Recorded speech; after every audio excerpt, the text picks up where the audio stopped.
So got a few videos I want to drop today. Uh, First off, let me knock out the my top 10 Tin Lizzy tracks.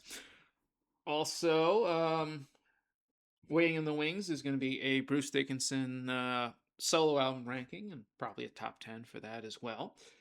Uh, and I'm nearly done going through the entire catalog of Tom Waits again. I'm just missing the first album at this point, and I got the Orphans 3 CD series here. So uh, once I go through the Orphans series, which I probably shouldn't include, but you know, that and re listen to the first album, probably pick up a copy of that. I'll do that ranking for those. That's going to be difficult as hell. Uh, you know, we all need a little Tom Waits madness in our lives. You can look at whether it's his cabaret industrial type era and everything, or if you like the old crooner stuff. It depends. It's or the production makes a difference too as well. So real quick, I'll make this short because the first one I attempted yesterday, I didn't even plug my mic in, and I had the computer mic silenced. So all I did was put up another stupid silent video. But let's get into it. My number 10 for Thin Lizzy. It's gonna be more of a bit of a groovy swinging type of track. It's Dancing in the Moonlight, Caught Me in the Spotlight from Bad Reputation 77.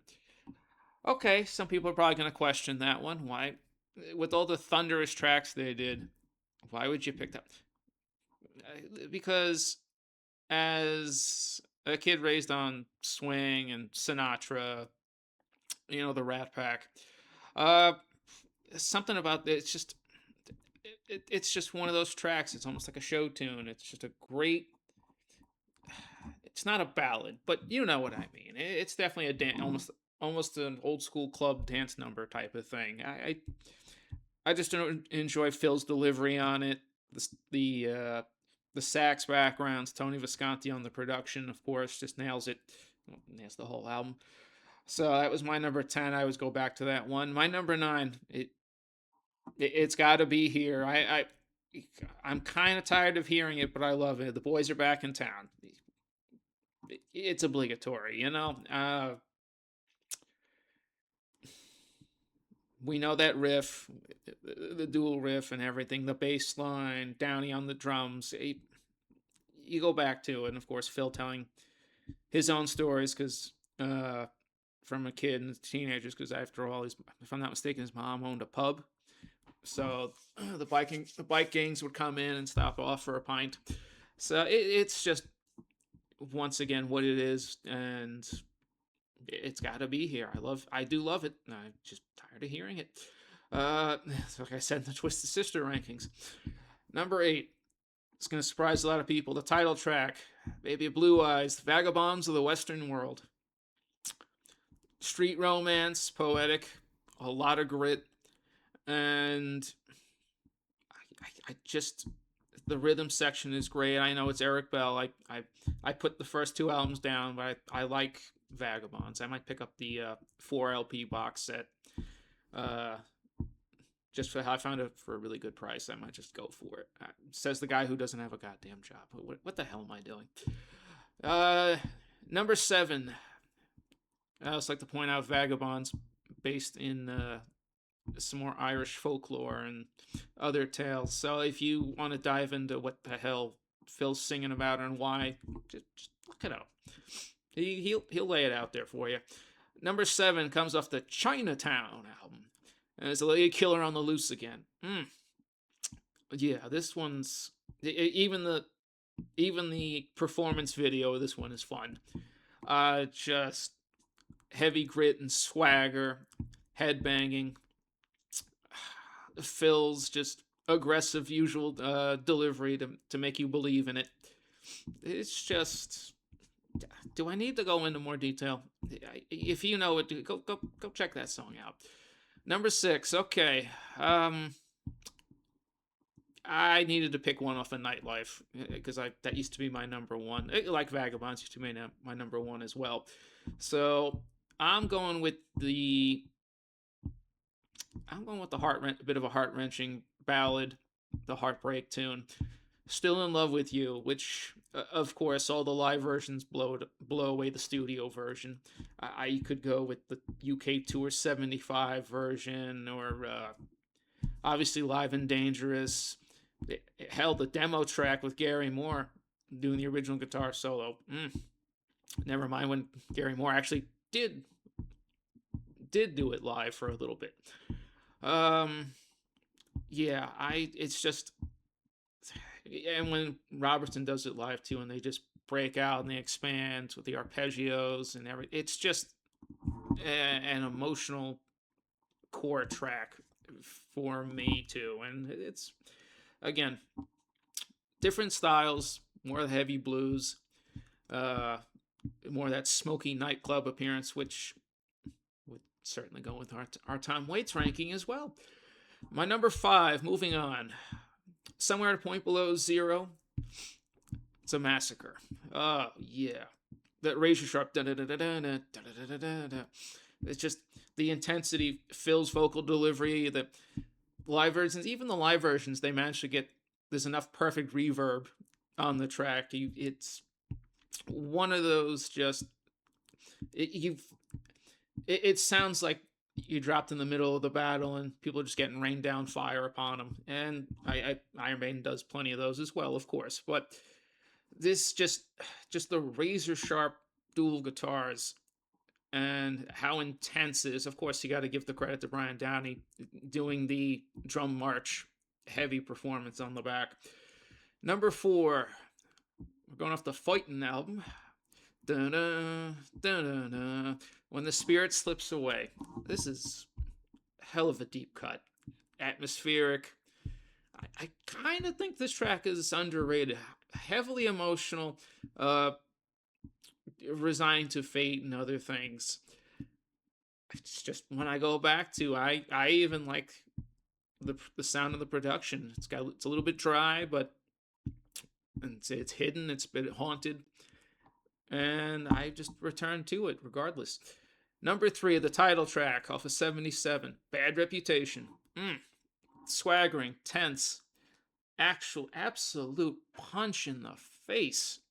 The whole thing. Go watch the official video performance of that with the with the flashbots and everything like that. It's such a strong track. Number two, I mean, it's gonna be the heaviest song on my list by all doubt. Considering how much I don't like the full album, it's gonna surprise you. But I went with the statement opener, "Angel of Death" from Renegade. Dark, heavy, just going through the history of certain mankind's death collecting people. Um, I like how the thing I made the list for, it goes, oh, this is Sykes. It's not John Sykes, but still, this is. If you had to take one track off of Renegade, it would be Angel of Death. I mean, it's just menacing, or new wave of British heavy metal, essentially. And like I said, if you know I'm an Iron Maiden fan and a Judas Priest fan, a Motorhead fanatic, this should be a no-brainer that I'm going to have this way up on the list. And my number one, I told you I'd keep this short. My number one, Royston Dub, Black Rose, a rock legend. Yeah, the absolute for a band that later on was even early on was stretching into 7 minutes. This is Black Rose is got to be Phil's crowning achievement of writing, and just he brings in all of the facets he loves. He's talking about all the different legends of his home country. The legends, historical figures. At the tail end, he's going into Oscar Wilde and Van the Man Morrison. He's touching on all the different things. And when you go into Thin Lizzy, you find out that Phil really loved his American West, his American legends as well, the cowboys, everything of that. So to have the segue to after the emotional opening track of the track, the segue to be a reference to all the Irish immigrants to the New World, essentially. Uh, have that playoff with O'Shenandoah is just it's brilliant. It's a nod to an entire culture and history told in 7 minutes with the incredible Gary Moore solo section. They split the channels to make you think Scott's playing it. No, it's all Gary Moore just dominating it. They even get like a throwing the hat in the air like cowboy moment or dance moment. You don't know. I it's the first time I heard it, it just blew me away.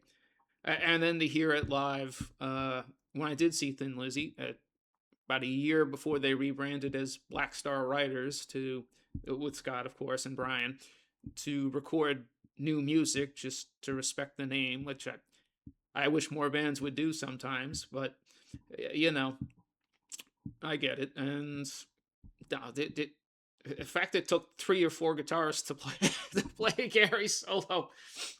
It was incredible. It just says to the power and technique of that man. And yeah, Black Rose is just that's my go-to Thin Lizzy track, and I don't know how else to say it, so I'm gonna cut this here. Go listen to some Thin Lizzy, guys. And if you don't know, start your journey. This is a good suggestion. I feel to cover all different facets and styles that this band played. I could have had honorable mention. I suppose I would put my number 11 would probably be the Holy War. Uh, you know, 12 would be Cold Sweat, and then we get to the 83 album. Thunder and Lightning's so full of so many anthems. It's Sykes on that just before he heads to Whitesnake. Um, but yeah, I'm gonna cut it there. Hit like, drop a comment, subscribe. I'm gonna get back to being more uh, consistent again. Sometimes I take a couple days to just go through a bunch of stuff and triple check that this is what I want to go with. And tune in next time. Say